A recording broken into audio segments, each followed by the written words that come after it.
biggest lie about the Maya is that they disappeared. They didn't. The real mystery is why their kingship collapsed so fast, that whole cities stopped speaking in stone, and why some didn't. I'm Arturo, and this is Latin Lorda, from Latin America's history to mysteries and true crime to local legends, whispering Latin intrigue. Hit subscribe, fresh revelations drop every week, ready for your next campfire debate. At dawn in the Maya lowlands, the birds arrived before the people because in some plazas the people had left a long time ago. In the middle of one of those plazas stands a stela, a carved stone face, washed by rain, roots, and centuries of silence. Once it shouted the names of kings, once it fixed wars, births, and sacred dates into public memory. Then its voice thins out. Then, in city after city, it stops. So what broke here? Before the old lie enters the room, let us break it ourselves. The Maya did not disappear. Maya peoples lived on, adapted, fought, traded, prayed, remembered, and still live across Mesoamerica now. What collapsed was not a people, but many royal courts and political systems, especially in the southern lowlands, between roughly 700 and 900 of the Common Era. And even that did not happen everywhere at once. It moved fast, yes, but never in one single wave. That difference matters because the Maya were never a single unified empire with a single throne and a single pulse. They were a constellation of kingdoms, cities, languages, family lines, and sacred landscapes spread across what is now southern Mexico, Guatemala, Belize, and parts of Honduras. Related, absolutely. Entangled, always. Uniform, never. And when crisis came, each region answered with its own wounds, its own strengths, and its own way of surviving the blow. To the north stretched the limestone country of the Yucatan, a land that often hides its water underground. There, the earth keeps secrets in caves, sinkholes, and stone. A city that could not catch rain or reach a sacred well was a city gambling with its own thirst. Water was never just a convenience there. It was destiny, ritual, engineering, and political power all folded into one hard lesson the land repeated every dry season. Farther south, the picture changed. There were tropical forests, seasonal lowlands that turned fickle with the rains, wetlands, rivers, and broad zones that could feed great populations if managed carefully. And in the highlands of Guatemala and Chiapas, volcanic soils, obsidian, and mountain corridors changed the story again. Different rain, different roads, different harvests, different risks. Anyone who speaks of the Maya world as if it were one flat stage misses the whole drama before the first act even begins. Their roots reach far deeper than the famous stone cities. By around 2000 BCE, settled farming villages were spreading through parts of the region. Maize, beans, squash, and household life were slowly knitting people to place. For a long time, outsiders imagined the great Maya cities as if they had risen suddenly from jungle mist, complete and mysterious. But the ground says otherwise. Civilizations do not appear in a single sunrise. They have rehearsed themselves for centuries. Long before the classic kings carved their triumphs in stone, people were already raising ceremonial spaces and experimenting with labor, ritual, and authority. At Cybele, important construction dates back to around 1,000 years before the Common Era. Cybele, Nakbe, and El Mirador show causeways, planning, and monumental ambition in the pre-classic world. At San Bartolo, murals and early writing reveal that courtly imagery and sacred storytelling were already alive well before the classic age stepped into full light. And this matters for another reason. The Maya did not simply copy somebody else's civilization and paint it with local colors. They moved inside wider Mesoamerican networks. Yes, they shared ballgame traditions, maize-centered cosmology, monumental building, and experiments in rulership with other peoples. But what the evidence shows is not passive borrowing. It shows creative adaptation. They took forms circulating across the region and made them speak in distinctly Maya political, artistic, and sacred languages. So when the classic period begins around 250 of the Common Era, it does not feel like a miracle with no childhood. It feels like a flowering. Cities such as Tikal, Calakmul, Palenque, Copan, Yaxchilan, Naranjo, and Caracol turned politics into architecture. Temples rose like mountains shaped by command. Palaces gathered courtiers, scribes, and rivals into enclosed worlds of negotiation and spectacle. Stelae stood in plazas like upright memories, telling each city who ruled, why they ruled, and who had been defeated to secure it. For a long time, those stones were beautiful, but half-mute to us. Then the script opened. The carvings were not just mystical decoration or timeless priestly poetry. They named rulers. They recorded accessions, marriages, captures, wars, deaths, and ritual anniversaries. Suddenly, the Maya were not a blur of ruins swallowed by vines. They were historical actors with rivalries, tempers, ambitions, and long dynastic memories. And once the stones began speaking, their later silence became much more haunting. They also wrote on books made from bark paper coated with lime, folded like screens painted by trained hands. Most of those books died from humidity, conquest, and fire.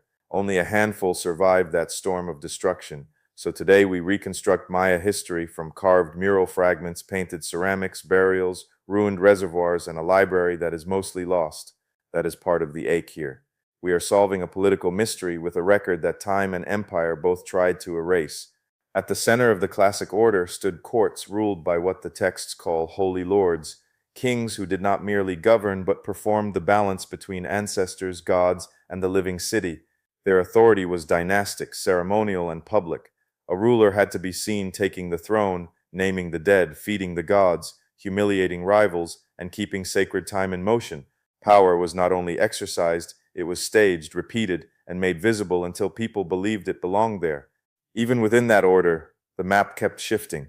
In the early classic, the political weather changed sharply at places like Tikal, where foreign-linked influence tied to Teotihuacan left marks on art, power, and royal history. That matters because the Maya world was never sealed off from the wider currents of Mesoamerica. Alliances, prestige, warfare, and imported symbols could rearrange a kingdom from the outside as well as from within, and those older habits of realignment never truly disappeared. But no king ruled alone. Royal splendor rested on noble houses, scribes, ritual specialists, merchants, warriors, builders, farmers, carriers, and artisans. The jade on a ruler's chest glittered because somebody planted the maize, burned the lime, hauled the stone, copied the dates, and kept tribute moving. That makes the whole system more impressive and also more fragile. A court is a machine of coordination. It shines brightest when all its parts still believe the center is worth feeding. Below the palace level, life turned around patios, hearths, gardens, storage jars, grinding stones, and ancestors buried close enough to remain part of daily memory. Maize stood at the center, joined by beans, squash, chili, cacao, fruits, fish, deer, and whatever each landscape could offer. Some families farmed forest clearings, others terraced slopes or worked wetlands. Domestic space was not some private corner hidden from history. It was where history was paid for, season by season, with labor and patience. Women moved through that world not as shadows, but as makers of lineage, cloth, household stability, ritual life, and sometimes dynastic power itself. Elite women could shape succession, diplomacy, and ceremony. Household economies depended on their work. Ancestors mattered, family lines mattered, and inheritance mattered.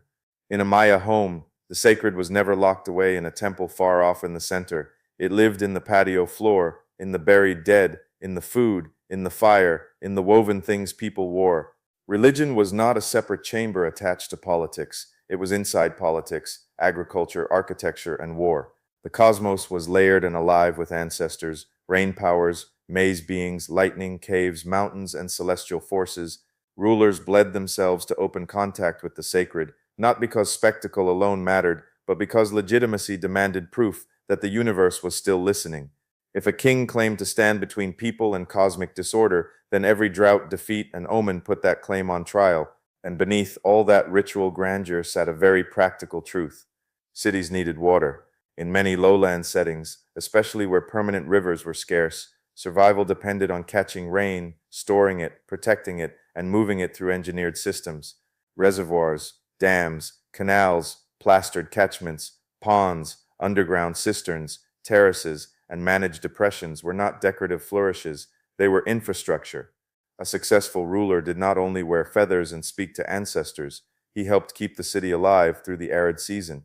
The Maya were also fierce counters of time. Their mathematics used place value and a sign for zero, achievements that sound almost abstract until you realize what they made possible. They could reckon immense spans, track anniversaries, and bind human events to sacred cycles with extraordinary precision. In their hands, mathematics was not a sterile exercise. It was a way of making history intelligible, placing a royal accession or a ritual dedication inside a universe ordered by pattern and return. Their calendars worked like interlocking gears. One cycle guided ritual timing, another followed the solar year, and together they turned human life into a sacred sequence. For deeper spans, the long count anchored events across generations.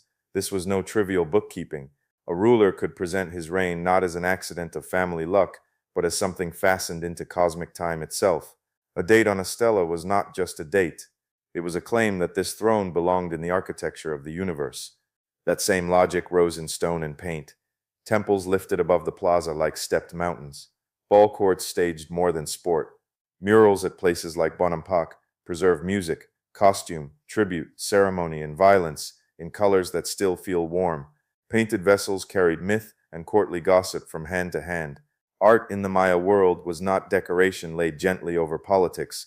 It was one of the main engines of politics, helping turn memory, hierarchy, and sacred order into something people could see. And yes, war was part of that engine. The old picture of peaceful Maya star watchers living above violence has collapsed for good reason. The inscription names battles. Monuments show bound captives. Fortifications rise where fear became architecture. Rival cities raided, burned, humiliated, captured nobles, and extracted tribute. This was not random chaos. It was the competitive logic of Maya kingship with obsidian teeth. A ruler proved strength not only by feeding gods and ancestors, but by mastering enemies in public view. Some rivalries became entire weather systems over the lowlands. Tikal and Calakmul pulled allies and dependents into generations of struggle. Cities such as Karakol, Naranko, Dos Pilas, Yaxchilan, and others moved through that storm of marriage deals, betrayals, tribute, and retaliation. For a while, the system could still digest that violence. Courts lost and recovered, dynasties stumbled and returned, but brilliance can hide brittleness. A political order that lives by performance can suffer mortal wounds when too many performances begin to fail. That is the danger in every society built to look eternal. The more elaborate the machinery, the more moving parts must keep faith at the same time. Harvests must come in, water must last, allies must stay loyal, captives must appear when expected, sacred dates must be met, public monuments must keep rising. In calm years, such a system dazzles. Under repeated strain, it can become less like a stone fortress and more like a drum skin stretched so tight that one more blow changes the sound forever. Then the cracks begin to show.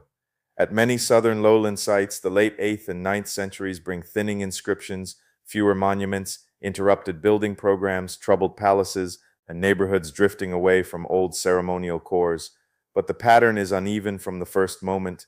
Some places falter earlier, others endure longer, some reconfigure instead of collapsing outright. So the story is not that the lights went out in one night. The story is that the map began to fail in patches that kept spreading. This is why the silent stela remains such a powerful witness. A stela is public memory standing upright. It takes labor, specialists, ceremony, resources, and confidence that the message still matters. When new monuments stop appearing, that does not mean people forgot how to carve. It means the institutions that paid for those memories are weakening, or the audience no longer believes them, or both. A city can lose faith in its own official story before its last house is ever abandoned. One of the strongest clues comes from places with no voice at all. Cave formations, lake beds, marine sediments, and mineral layers built slowly in darkness. The land keeps receipts. Those records point to episodes of reduced rainfall overlapping with the centuries of political breakdown. In other words, drought was real, repeated, and badly timed. Not one unlucky season, not one dramatic summer. A cluster of hard, dry blows is landing on societies already carrying heavy political and ecological burdens. Now, picture what drought means in a city built on stored rain. Reservoir levels sink, water turns foul faster, harvests weaken, food transport grows riskier, households make harder decisions. And for rulers, the problem is not only hunger, it is credibility. If a king presents himself as mediator between cosmos and community, what happens when the sky withholds rain again and again? The drought does not just crack fields, it cracks the ritual promise that the throne can still keep the world in balance. But wait, notice this. Drought explains stress. It does not explain the whole map. If dry years alone had destroyed the classic order, the results would look more uniform. They do not. Some places adapted longer. Some had better water systems. Some had trade routes or local conditions that bought them time. This is exactly why the mystery still breathes. The strongest answer is not one cause, but a cascade, and every region stood at a different point inside that falling chain. Take Nakum, for example. While many southern lowland centers were weakening during the Terminal Classic, Nakum in northeastern Petan shows that some places could still grow, build, and hold on for a time.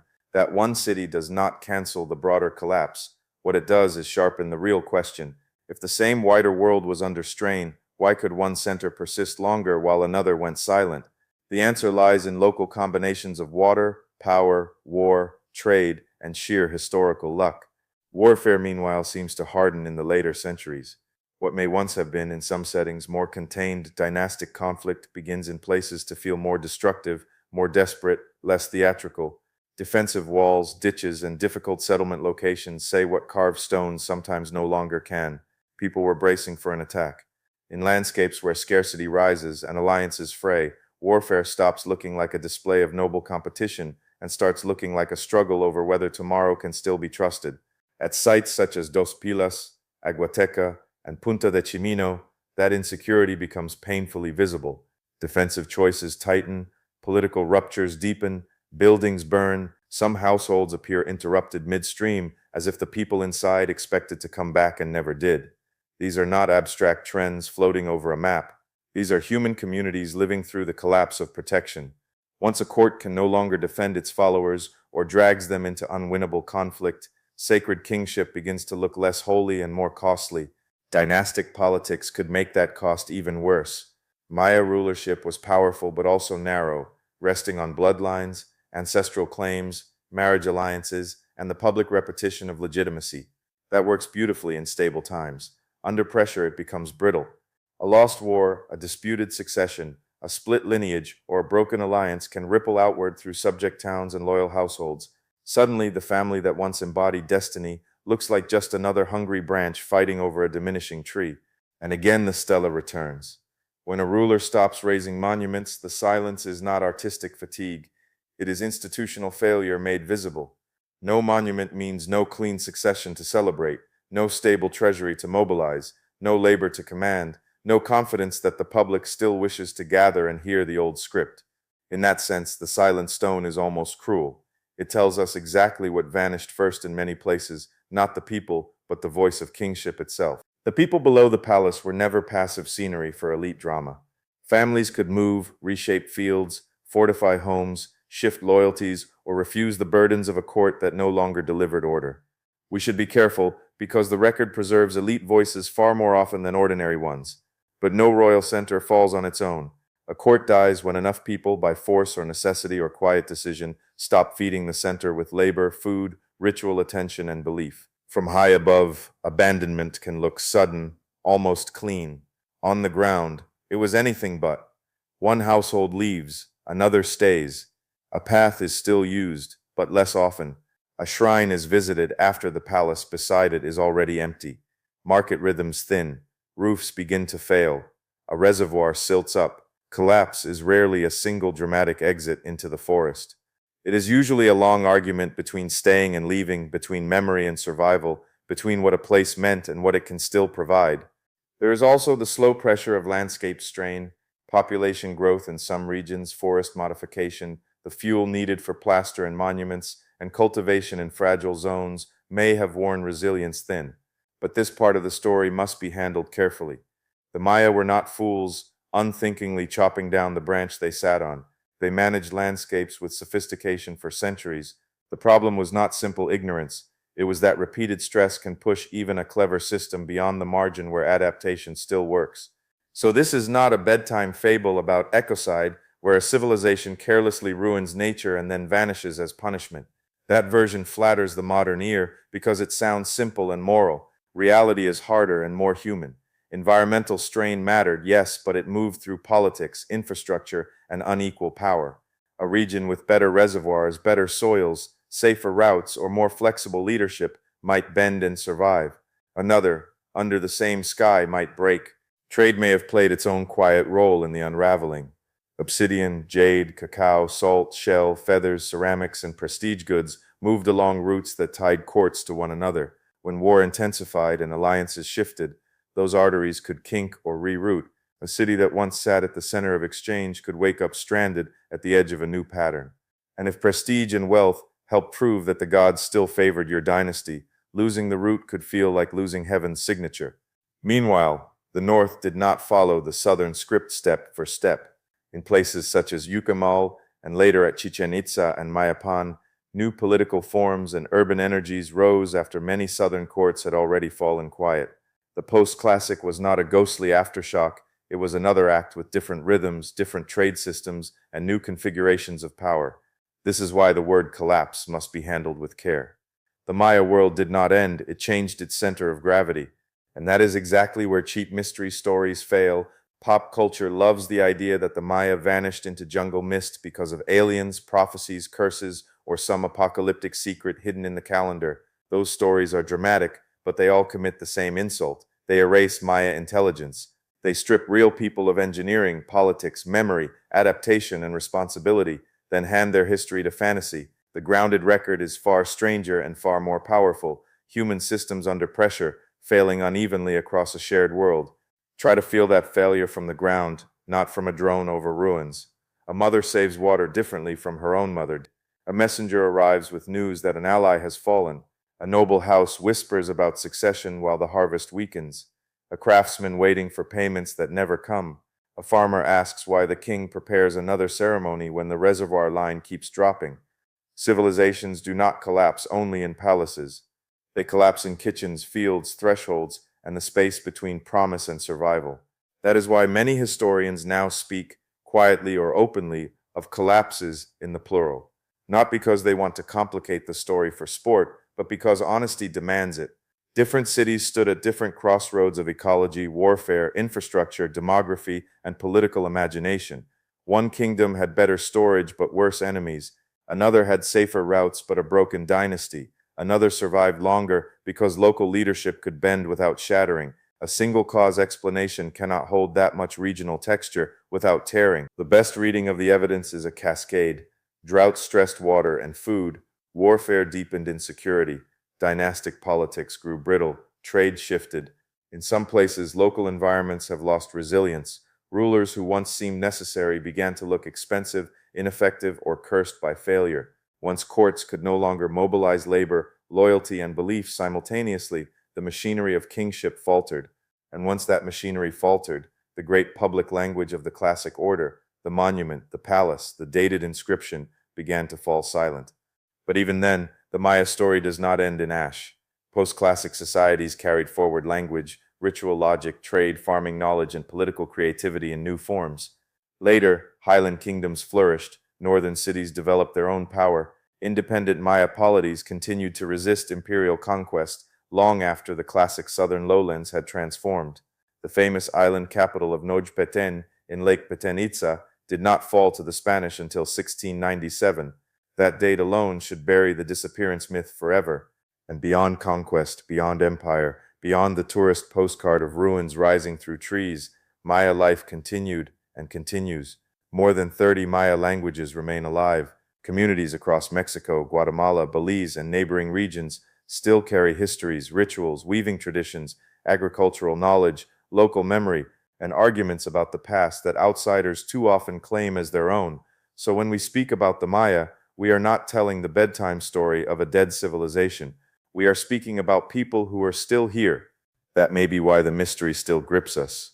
The closer the stones are read and the landscapes excavated, the less the Maya look like a mystical fog, and the more they look like us, in the hardest way, brilliant, organized, ambitious, devout, adaptive, and still vulnerable to drought, war, inequality, political theater, and the fatal moment when institutions lose the trust that kept them standing.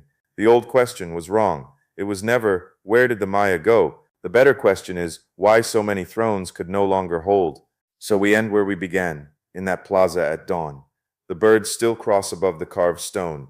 Rain still works the cracks. Roots still push from below. The last date on the stela clings there like an ember from a fire that once lit an entire city. It is not a tombstone for the Maya people. It is a receipt for the failure of a particular order, a reminder that kingship can go silent while a civilization changes shape and keeps breathing.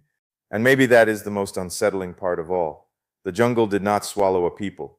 It swallowed courts that could no longer hold together water, war, memory, and faith. When I look at that final stone, I do not hear extinction.